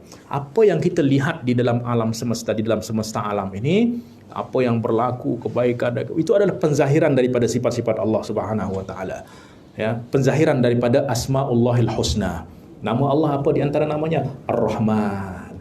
Kita melihat ada kasih sayang, itu adalah penzahiran daripada rahmah. Kita mendapatkan rezeki, berarti kita melihat kepada nama Allah Ar-Raziq. Ada kita dapat manfaat, berarti kita lihat kepada nama Allah An-Nafi. Ada bahaya, kita lihat kepada nama Allah. Semuanya ini adalah apa yang berlaku. Ini adalah penzahiran daripada nama Asma'ullah Al-Husna. Maka kalau kita melihat dengan hati kita ni, kita akan melihat bahawa semesta alam ini akan terhampar seperti tulisan-tulisan ayat-ayat Allah subhanahu wa ta'ala, nama-nama Allah, sifat-sifat Allah. Ya, maka sesiapa yang cermin hatinya bersih, nescaya akan nampak baginya bahawa semesta alam ini adalah lembaran-lembaran yang padanya ia akan melihat tanda-tanda keesaannya. Ya, dan kejadian-kejadian yang berlaku di dalamnya adalah tulisan-tulisan hikmahnya. Sebab tak ada apapun yang berlaku kecuali ada hikmah di sebalik itu. Baik dan buruk. Sebenarnya bagi Allah tu tak ada buruk, semuanya baik. Tapi kita yang menganggap dia tak baik. Sebab apa? Tak selari dengan nafsu kita. Kita nak ni yang berlaku adalah yang lain. Nah, berat. Tapi kalau kita mengetahui bahawa Allah maha bijaksana di dalam setiap perbuatannya, mana orang yang bijaksana? Kalau orang manusia bijaksana tu, kita yakin apa yang dia buat tu adalah baik. Ya. Nah, sehingga bertambahlah makrifat dan cintanya kepada pencipta semesta alam, dan itulah yang akan menjadikan semua yang berlaku kepadanya itu menjadi ringan dan kecil. Sebab apa? Kalau orang dah mencintai Allah, apa yang datang daripada Allah itu akan dia terima dengan ridha. Ya. Ya. Sebab apa? Sebab mahabbah. Oleh sebab tu para masyayikh guru, di antara guru kami Syekh Yusuf Muhyiddin selalu mengatakan apa? Darbul habib zabib. Pukulan daripada kekasih itu adalah zabib, apa, sesuatu yang manis. Cubitan daripada kekasih itu mengayal. Sebab apa? Sebab dari orang yang sangat dia kasihi akan bermakna, bermakna. La tukthir hammak ma qaddir yakun. Maka janganlah memperbanyak kegelisahanmu. Sebab apa? Ma qaddir yakun, apa yang telah ditetapkan pastilah terjadi. Apa yang dah ditulis di sini mestilah kita akan baca satu persatu. Ya. Tak bolehlah saya baca yang ada dalam kitab lain, tak boleh. Mestilah apa yang akan terbaca, setiap huruf, setiap ucapan yang terbaca itu adalah apa yang dah tertulis ni. Tinggal kita membuka lembaran-lembaran hidup saja. Ya. Nah, maka cara, sebab apa? Sebab kita sabar ke tak sabar, apa yang berlaku pasti akan berlaku. Tapi apa bezanya kalau kita tak sabar? Itu akan menjadikan kita i'tirad, membantah Allah Subhanahu wa taala. Itu dah dosa. Padahal kita dah kata beriman. Rukun daripada iman itu apa? Al-imanu bil qadri khairihi wa syarri. Tapi kita ni nak yang apa? Yang sedap-sedap saja. Ada musibah dikit dah, ya Allah, kenapa kau timpakan ni kepada, kenapa aku yang tertimpa, apa dosa aku ya Allah? Subhanallah, apa dosa aku, katanya. Tenggelam dalam dosa pun kata tak ada dosa. Ini dah dosa lain lagi, dah merasa tak ada dosa. Nah, maka apa yang berlaku itu dah adalah ketetapan Allah Subhanahu wa taala. Maka kalau kita nak selamat, maka salim taslam. berserahlah kepada dia, maka kita akan selamat. Ya, kita akan selamat. Baik. Alham adalah rasa gelisah, risau, bimbang, cemas, khawatir yang disebabkan oleh pemikiran yang bersifat negatif mengenai nasib masa depan. Kita bimbang, gelisah dan lain sebagainya. Keinginan yang belum dicapai atau benda-benda yang berlaku di luar dari kehendak diri, dan semua akan merosak ketenangan hati dan jiwa seseorang hamba. Oleh itu Rasulullah SAW sentiasa berlindung kepada Allah dari sifat-sifat ini setiap pagi dan petang dengan doanya yang masyhur, iaitu apa? Allahumma inni a'udzubika minal hammi wal hazan wa a'udzubika minal ajzi wal kasal wa a'udzubika minal jubni wal bukhl wa a'udzubika min ghalabatid daini wa qahrir rijal. Ya Allah, aku berlindung kepadamu daripada kegelisahan dan kesedihan. Ya, aku berlindung kepadamu daripada kelemahan dan kemalasan. Aku berlindung kepadamu daripada sifat pengecut dan bakhil. Ya, dan aku berlindung kepadamu daripada hutang yang tak dapat ditanggung dan penindasan orang-orang yang tak dapat dilawan. Ya. Maka doa ini pun mesti kita baca setiap pagi dan supaya Allah berikan kita ketenangan, jauhkan kita daripada rasa sedih ini, sebab rasa sedih ini akan menjadikan kita rasa gelisah, rasa risau dan lain sebagainya. Ini akan merosak ketenangan jiwa kita, kebahagiaan kita. Dan perlu dimaklumi bahawa rasa gelisah itu muncul dalam diri oleh sebab terhijabnya mata hati daripada melihat bahawa tiada sesuatu di semesta alam ini terjadi melainkan atas kehendak dan ketentuan Allah. Ini semua kita dah tahu, tapi masalahnya kita masih belum terima. Kita dah tahu, kita semua orang tahu bahawa semua yang berlaku tu atas ketentuan Allah, tapi masalahnya kita masih belum diberikan rasa pasrah kepada apa yang berlaku ni. Padahal kita dah kata raditu billahi rabba wa bil islami din. Kalau kita ridha dengan Allah sebagai Tuhan, maka apa yang dia berikan itulah baik. Tapi ni kita yang nak yang baik-baik saja. Maknanya apa? Kita pilih-pilih kita nak punya Tuhan tu. Ya tak? Ya Allah, musibah kita makhluk manusia ni. Ya. Dan apa yang telah ditentukan oleh Allah pasti terjadi walaupun tidak dikehendaki oleh manusia. Ini adalah hakikat yang tak boleh kita ingkari dan oleh kita tak dapat kita pungkiri. Manakala rasa khawatir dalam diri itu timbul oleh sebab khayalan atau ilusi dalam fikiran bahawa sesuatu yang tidak disukai akan berlaku kepadanya. Ya kan? Kita khawatir tu kenapa? Kita khawatir kena ada sesuatu yang tak baik akan menimpa kita. Ya tak? Kita takut tu kenapa ada sesuatu yang tak baik? Nah, dan apabila rasa ini telah menguasai seseorang, maka ia tidak akan pernah merasakan ketenangan jiwa dan ketenteraman hati. Ya, ia akan terus dihantui oleh bayang-bayang yang tidak ada wujudnya. Padahal apa yang belum berlaku tu maknanya apa? Dia tak ada.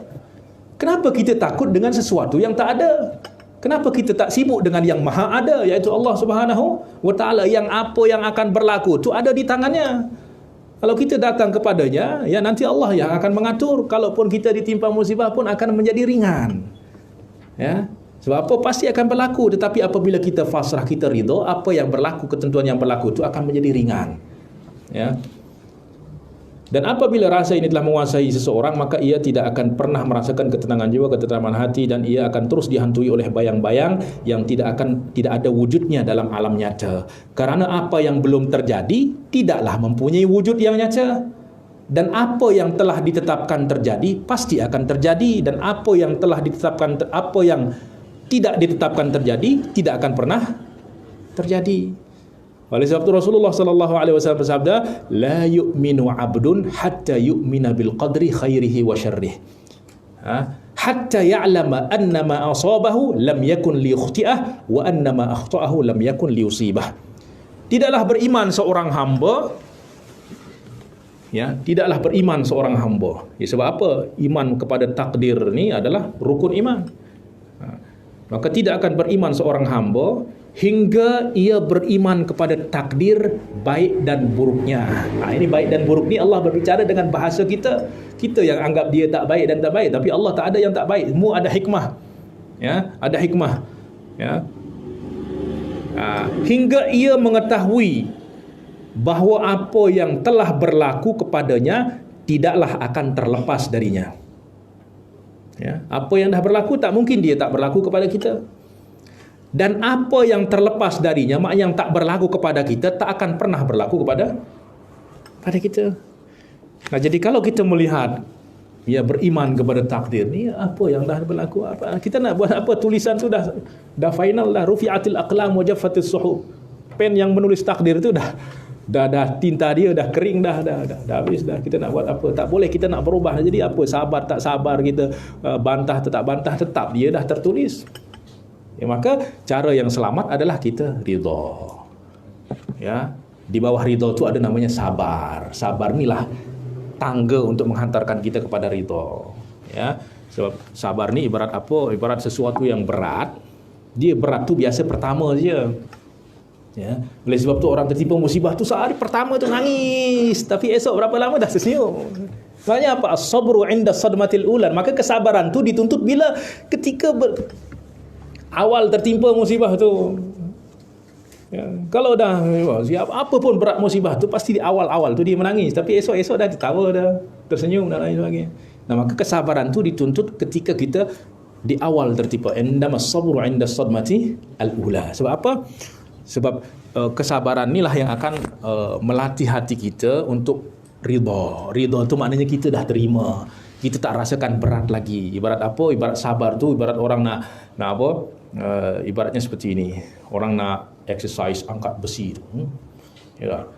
Boleh tak dia terus tiba-tiba angkat 100 kilogram? Boleh tak? Tak, patah tulang ni. Ya tak? Tapi mesti dah pertama 5 kilo. 5 kilo pun berat. Tapi lama-lama macam tak ada rasa. Ya tak? Macam seperti itu. Tambah lagi 10 kilo, awal berat. Lama-lama tak ada rasa. Lama-lama nanti 100 kilo. Macam tu juga sabaran. Sehingga musibah yang itu nanti dia tak akan terima dengan ridha. Dia tak rasa lagi, tak ada rasa berat lagi. Sebab apa? Dia dah terlatih hati dia itu untuk menerima sesuatu yang berat. Ya, maka Allah pun akan terus berikan dia cobaan-cobaan. Supaya tujuannya apa? Supaya dia terus terangkat, semakin tinggi derajatnya di sisi Allah Subhanahu wa taala. Ya, baiklah tuan-tuan yang puan-puan yang dimuliakan Allah Subhanahu wa taala.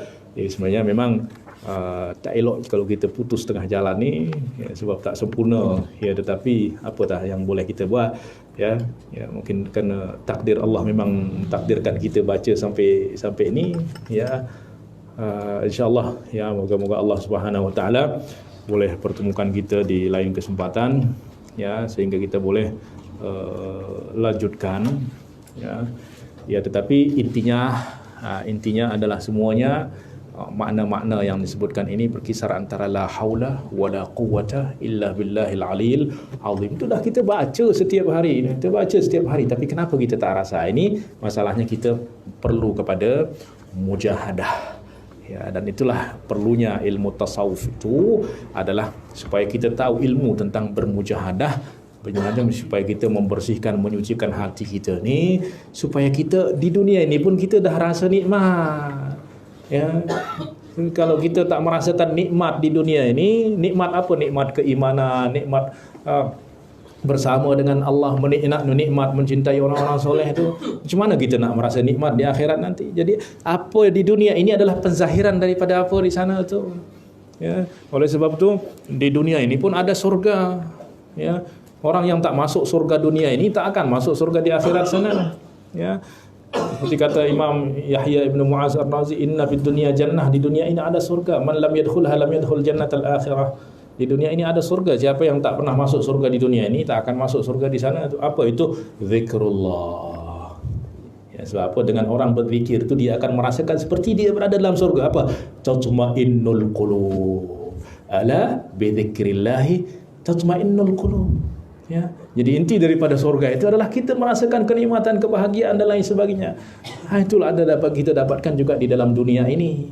Ya, dan kenikmatan zikir ini adalah kenikmatan yang kekal. Ya, dia bahkan akan lebih sempurna lagi apabila kita mati nanti. Ya, lebih sempurna lagi. Ya, lebih sempurna apabila kita dah mati. Berbeda dengan kenikmatan-kenikmatan dunia itu, dia akan hilang semuanya, tak ada yang akan menemani kita, ya, bahkan semua akan diambil oleh orang. Ya, maka tuan-tuan dan puan-puan yang dimuliakan Allah, inilah mesti kita fahami tujuan hidup kita, hakikat daripada hidup kita ini untuk apa? Supaya kita benar-benar dapat berjalan dengan jalan yang benar.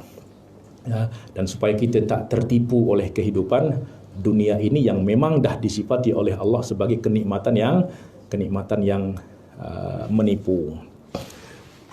Ya, baik. Mungkin untuk kali ini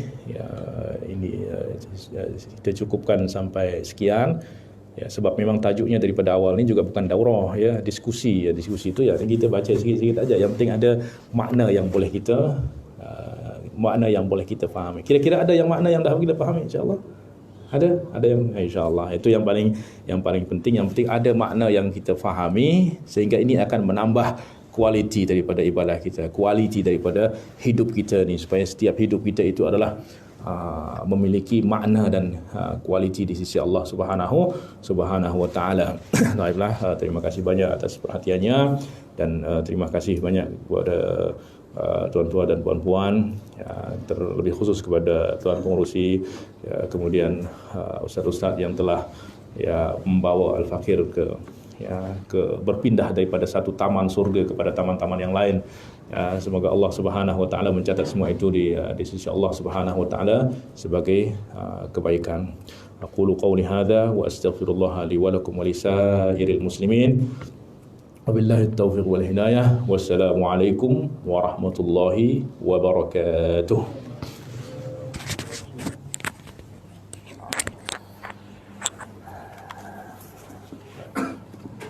Menutup majlis ini, kita sama-sama berdoa kepada Allah Subhanahu wa taala, kerana majlis zikir atau majlis ilmu itu adalah tempat di mana Allah memperkenankan doa, yakni tempat yang mustajab untuk kita berdoa, seperti yang tadi pagi kita baca di dalam hadis 40 hadis. A'udzubillahi minasyaitonir rajim. Bismillahirrahmanirrahim. Alhamdulillahi hamdan katsiran thayyiban mubarakan fihi. Ya Rabbana lakal hamdu kama yanbaghi li jalali wajhika wa 'azimi sultanik. Allahumma shalli ala sayyidina Muhammadin wa ala alihi wa sahbihi wa sallim tasliman katsiran biqadri 'azamati dzatika fi kulli waqtin wa hin.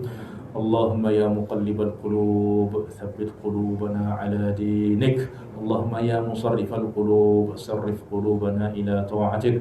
Allahumma tsabbitna bil qawli tsabit fil hayatid dunya wal akhirah. Allahumma hdi qulubana, Allahumma tahhir qulubana, Allahumma zakki anfusana فأنت خير من زكاها. اللهم آتي نفوسنا تقواها وزكها وأنت خير من زكاها.